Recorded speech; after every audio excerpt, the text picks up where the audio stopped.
Okay. All right, I think we have everyone. And Mr. Slusher, I believe, pardon me, you represent the appellant in this case? Yes, Your Honor. And would you like to reserve any time for rebuttal? 5 minutes, Your Honor. Okay. We are ready. Please begin, counsel. Yes, Your Honor. May it please the court, my name is Jeremy Slusher. I'm with the law firm of Slusher and Rosenblum, and we represent the appellant, Cantor and Pinaluga, in this matter. We're asking that the court reverse the summary judgment that was entered in this case and remand the case to the trial court with directions to grant us leave to amend. There are a few important facts that are necessary for this appeal. This stems from the prior representation of personal injury injured parties, the Alvarados. They hired Cantor and Pinaluga in April of 2013 to represent them on a contingency fee basis in a personal injury matter. Cantor and Pinaluga, while representing the Alvarados, obtained settlement offers for them totaling $88,000. The Alvarados in October of 14, vis-a-vis a letter that Mr. Zonas faxed from his office, terminated Cantor and Pinaluga.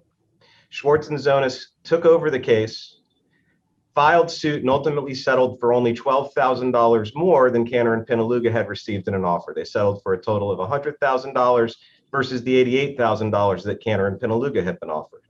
At the time of the settlement, Mr. Schwartz has testified that Schwartz and Zonas was aware that Cantor and Pinaluga was asserting a lien on the recovery in the case. So what Schwartz and Zonas did is they agreed to indemnify State Farm, who in that case was the defendant's insurer, against Cantor and Pinaluga's lien in order to have Cantor and Pinaluga's name off the settlement check. So Cantor and Pinaluga doesn't get notified of any settlement. Schwartz and Zonas then contemporaneously in the trial court files a notice the case is settled and a notice of voluntary dismissal. This is important because under Zaldivar, which we've cited, it's a 2004 first DCA case, our client's fee lien does not become ripe for adjudication until the settlement exists, which creates proceeds upon which the lien can attach. So even if our client had filed a notice of lien in the trial court, which it didn't, there's no dispute that it didn't, but even if it had, it wasn't given notice that the settlement happened. There was no notice that the settlement happened until at the same time the case was dismissed, at which point the trial court is divested of jurisdiction to determine our settlement. Yes, Judge Atkinson. Well, what good would it have done if you hadn't filed the lien in the action already to say, hey, by the way, we settled? Well, we would still have the ability to file the lien at that point if the case has not been dismissed in the underlying action. I'll get to this, and I would get to this in a minute, but under really a litany of cases, Littman, Nafsker, the lien still exists, even if it's not noticed in the underlying case. It's just that the underlying court, that judge, loses jurisdiction to determine the lien. And the cases are out there, and Littman says it, and I think the faces Mr. Zonas is making are very inappropriate. The lien still exists, and Littman says that what you do then is you file a separate action. But before we even get there, we move twice for leave to amend. Is that separate action? I hate to be the slow kid in class, but is that separate action on a lien, or is that just an action filed against somebody in which you have a privity of contract for the provision of legal services? It's a separate action on a lien. I'm quoting from Littman. Even if the attorney did not file notice of charging lien in the original action, preserving his right to proceed in that action, the attorney still has a charging lien. That lien, however, must be enforced in a separate suit in equity. That's exactly what we did here. We filed a separate suit in equity. But Judge Brody said, well, you didn't file a notice of charging lien in the underlying case, so your lien doesn't exist. That's not what the case law actually says when read as a whole. Doesn't the case law say you either have to file the lien in the underlying action or somehow move to enforce it? No, well, for that underlying action to preserve jurisdiction. And the seminal case— not merely to preserve jurisdiction, but to perfect the lien. No, I would disagree with Your Honor. And if Your Honor is looking at the Greenberg case, which is from the second DCA, it's the case that Schwartz and Zonas relied upon. What the court did in that case, although that language is there where it says you have to file the lien or preserve or otherwise pursue it, what it goes on to say is that if notice is not given before the entry— I'm sorry, I'm looking at the wrong case and I want to not miscite anything. Greenberg was specifically appealing a trial court's final order that granted a motion to strike a charging lien for lack of jurisdiction. And Greenberg didn't go on to say that there was no lien and the lien was invalid, which it could have done. What Greenberg says is that to the extent the order striking the lien for lack of jurisdiction determines the lien to be invalid, it's void because the trial court no longer had jurisdiction to determine the lien. It would be up to a different court to determine it. The other thing that Greenberg leaves open is Greenberg specifically says in footnote 2 that it's not addressing whether Greenberg is entitled to pursue an independent action for relief on the grounds of extrinsic fraud, which gets me to Miller v. Scobie and our written motion for leave to amend. Because as I was saying, we moved for leave to amend twice, both in writing, and the hearing was heard before the motion for summary judgment. Judge applied the wrong standard, said we couldn't prove our case by clear and convincing evidence and therefore didn't have right for leave to amend. And then we moved ora tennis at the hearing on the motion for summary judgment, which was also denied. And I'm sure all three of your honors are familiar with all of the case law about how leave to amend should be liberally granted, especially in the face of a motion for summary judgment. And what we sought to do, because so going back to a very old case, 1943 Miller v. Scobie, Florida Supreme Court case, still good law, hasn't been overruled. What it says is that any settlement, we do not deny the rights of litigants to settle controversies out of court, but any such settlement without the knowledge of or notice to counsel and the payment of their fees is a fraud on them, whether there is an intent to do so or not. And that language is not just from 1943, but it is quoted in Gabby Murphy v. Brandt, which is a fourth DCA case from 1997. And so we sought leave to amend saying, there's the fraud. You settled the case. You didn't give us notice of the settlement. You dispersed the funds. You didn't give us notice of the dispersal. That under Miller v. Scobie and Gabby is a fraud on Cantor and Pinaluga, and the court refused to permit us leave to amend. And what she specifically said on our motion for leave to amend, I apologize, is that we failed to prove by clear and convincing evidence that Schwartz and Zonis's conduct rises to intentional misconduct or gross negligence. It's conflating a couple of issues. First of all, under none of those issues is clear and convincing evidence the standard. We all know leave to amend should be freely given. I don't have to prove by clear and convincing evidence. What I think Judge Brody was intending to refer to was, as part of our fraud claim, we made a proffer for punitive damages because I don't know, I assume the court's aware of this, but there's Florida Supreme Court law on this, and we've cited it all, that in any case where there's sufficient evidence to get to a jury on fraud, then the plaintiff should be given leave to seek punitive damages. You still have to go through the proffer, you still have to seek leave to amend to add punitive damages, and so that's what we did. So Judge Brody, the trial court judge, denied our motion for leave in its entirety, not just our motion for leave to seek punitive damages. And then when I raised the issue again, because we can't look at Greenberg and say, well, I really like this one sentence that says you have to file the lien or pursue it in the underlying court, or you don't have a lien, when in fact, I think if you read the case as a whole and you look at all of the other cases, especially Littman, which I just read to your honors, which says even if you don't file it in the underlying court, and Littman's still good law, even if you don't file it in the underlying court, you still have a lien, you have to pursue it separately, which is what we did. Greenberg leaves open, you can pursue it, and you might be able to pursue an independent claim for fraud. Greenberg specifically doesn't address it. So we tried to do that, and we weren't permitted. And again, there's a litany of case law about being given leave to amend in the face of a motion for summary judgment. In addition, the court granted summary judgment on our negligence claim, which I argued at the hearing on the motion for summary judgment went beyond whether or not a lien existed. She reached the conclusion that since she believed the lien didn't exist for failure to file or pursue it in the underlying action, again, notwithstanding NAFSCR, notwithstanding Littman that all say the opposite, she reached the decision that the way it was pled, and if you look at the order on the summary judgment, it specifically says as pled, there's no negligence claim. Well, we believe there is a negligence claim as pled, but even beyond that, we should have been given leave to amend because, again, what happened is Schwartz and Zonis takes money into its trust account, knowing Cantor and Pinaluga is claiming entitlement to that money. It's axiomatic.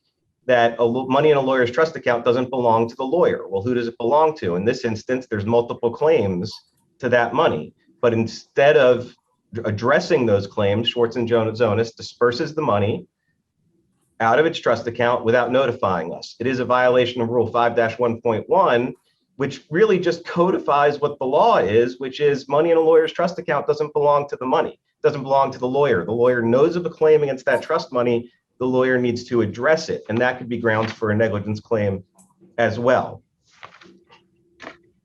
And to that point, the Lamb and Hall matter says that if there's question that a party to a settlement has an affirmative duty to notify the law firm that the settlement and protect the law firm's claim to interest in the settlement proceeds. Wait, is that the party to the settlement? I mean, when one thing that that I don't think you've addressed yet, like the Littman case is against the former client. Does that make a difference? I mean, the case law says, sure, if you don't have the lien, right, then So, I mean, first of all, arguably the case law says, and I know you disagree with this, if you don't have the lien, you can still do an independent action. But wouldn't the independent action be against your former client who said, I will pay you for the work that you've done?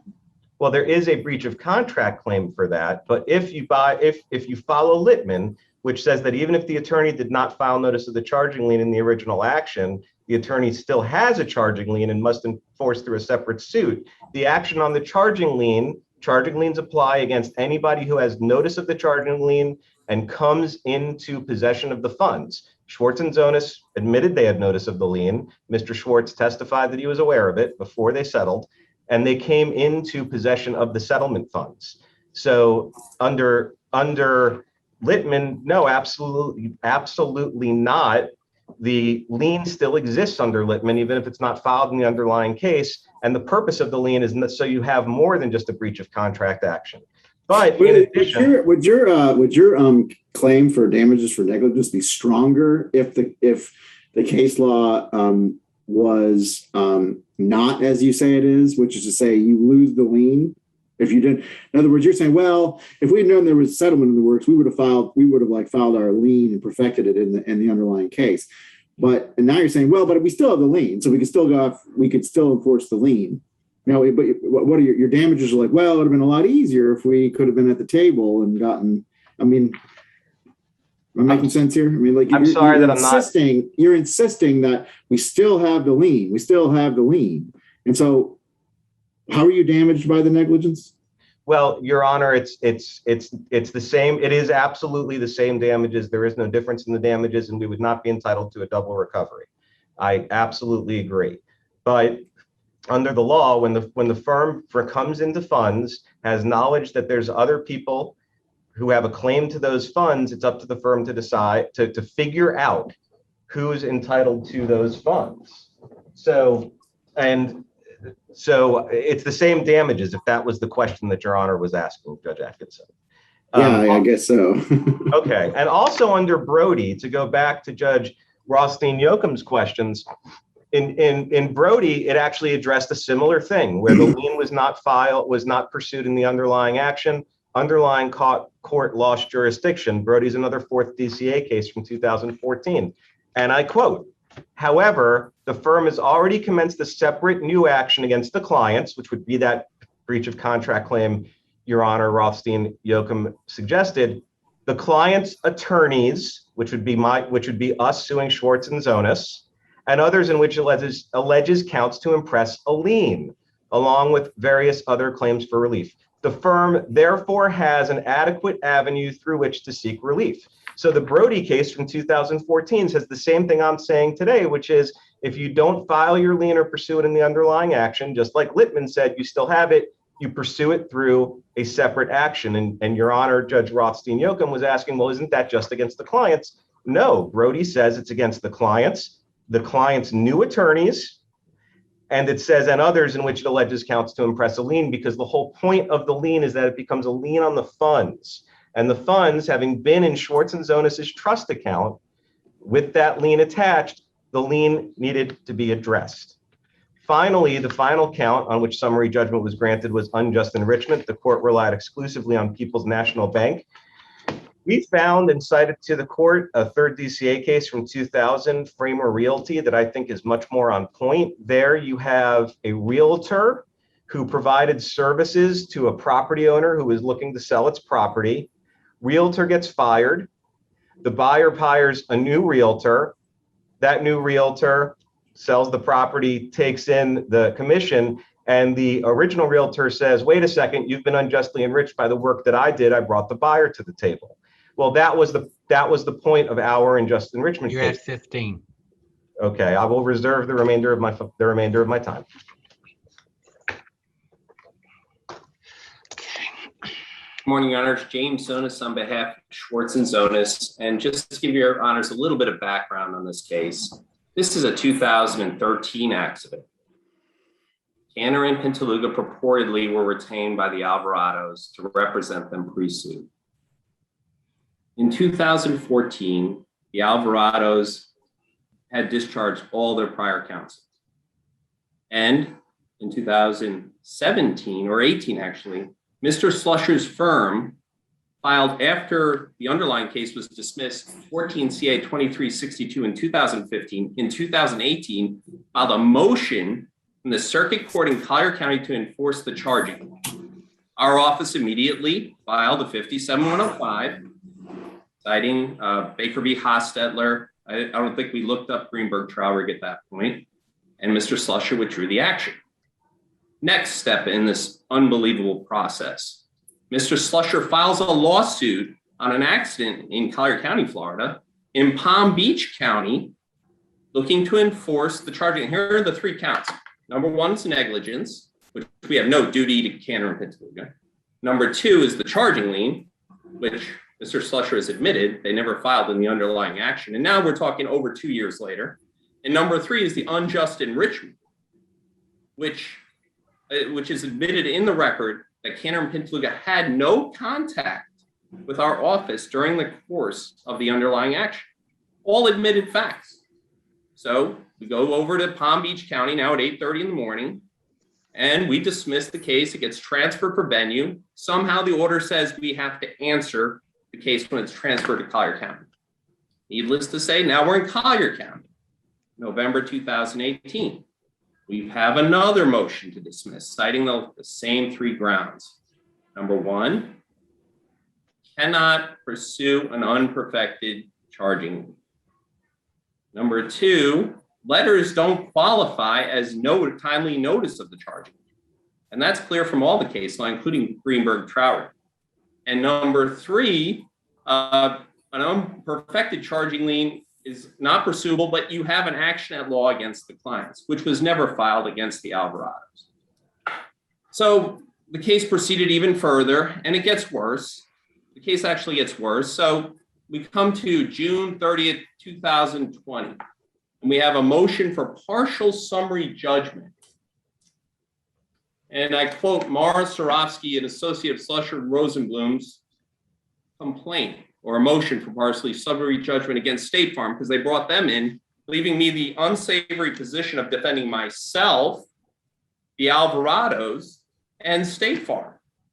On the motion, it states, in response to the amended complaint, State Farm has asserted a myriad of tortious and chaotic defenses spanning 5.5 pages and covering over 160 lines of text, all of which essentially boils down to the meritless claim that KMP failed to perfect its lien because it did not enforce it during the Alvarado's lawsuit against Mr. Leone.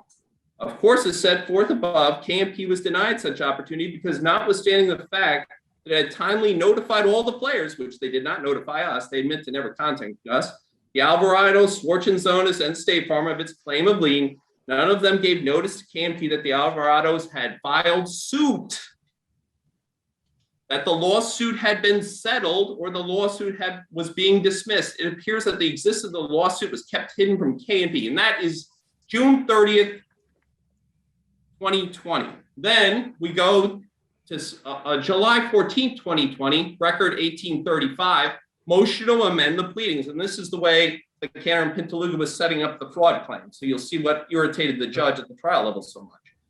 A motion amended pleading fraud and punitive damages. That's on July 14, 2020. July 22nd, 2020, the judge ordered us into non-binding arbitration with your Honorable Judge Farina, and she even put it into their back court. We were at Zoom at that point, but it was on, he's the retired judge of the 11th Circuit, and he took evidence for 2 days. At that hearing, Mr. Slusher's firm proffered evidence from a Jensen Grant, who is the litigation manager for Cantor and Pintaluga. And this is a direct quote on page 2470, and this is after they represented to the court that they had no knowledge of the lawsuit. Do you agree that Cantor and Pintaluga knew that the underlying action involving Philip Alvarado and Pedro Leon was still pending in Collier County when the later contained in exhibit number 5 of Cantor Pintaluga was sent to you, to Vicky Draper, on February 2015? Yes.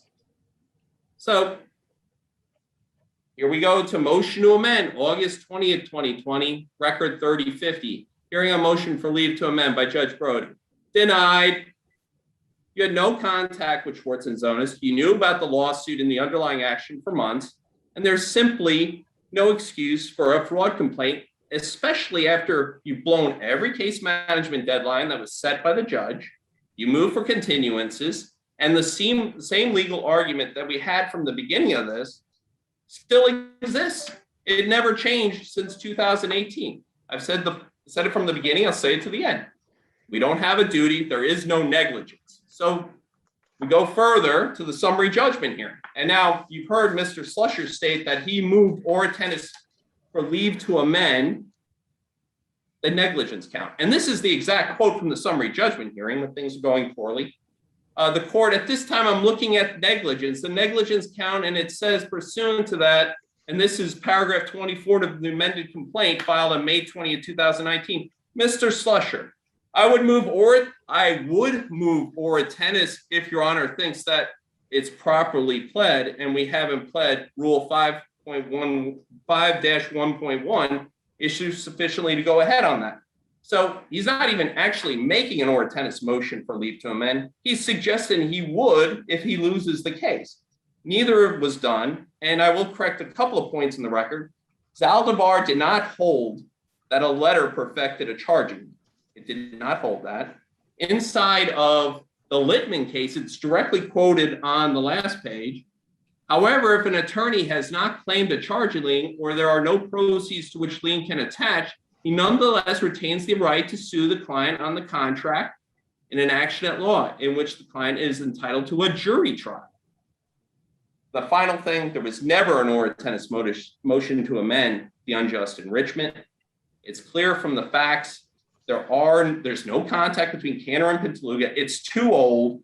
It's a case where the case is just here to drive our firm into hundreds of hours. It's a 4,000-page record, and their own expert at the non-binding arbitration hearing, Mr. Lederbecker, appellant's fee expert testifying in non-binding arbitration, record 2916. Mr. Lederbecker, I have to do some math here. It looks like they spent 6.75 hours on the file. So we're talking about attorney fees that at maximum are 6.75 hours. They don't know who signed up the clients.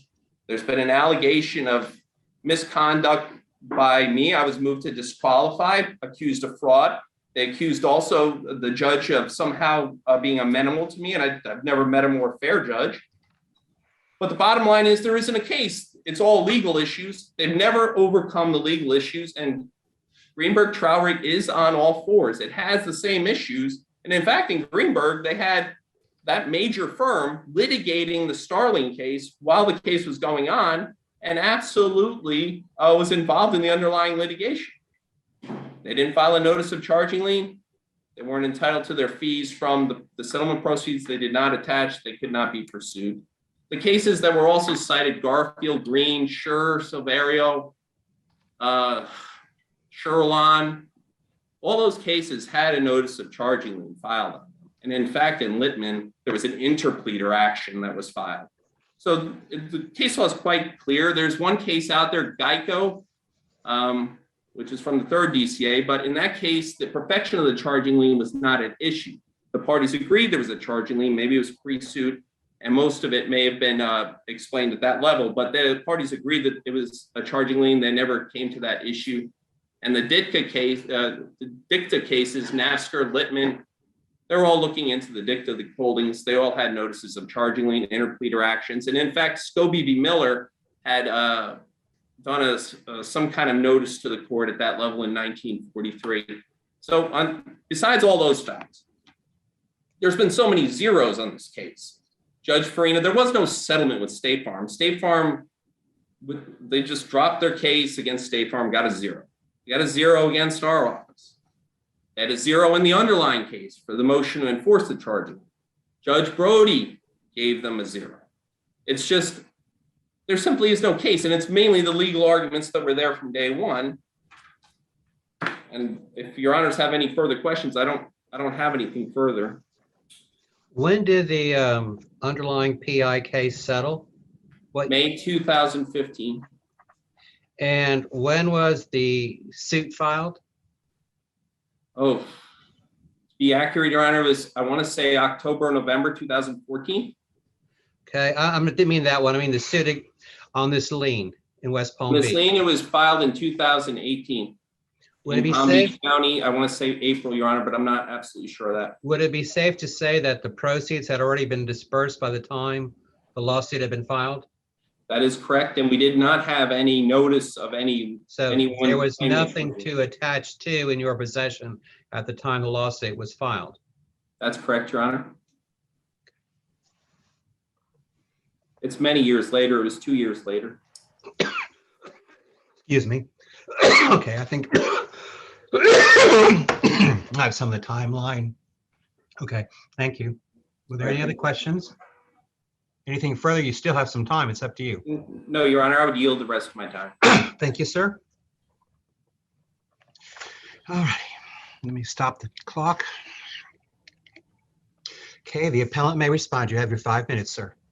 To your last point, Judge Casanueva, it is true that by the time we filed suit, the funds had come out of Schwartz and Zonas' trust account. What is not true is you just heard Mr. Zonas say that Schwartz and Zonas didn't have notice of the lien.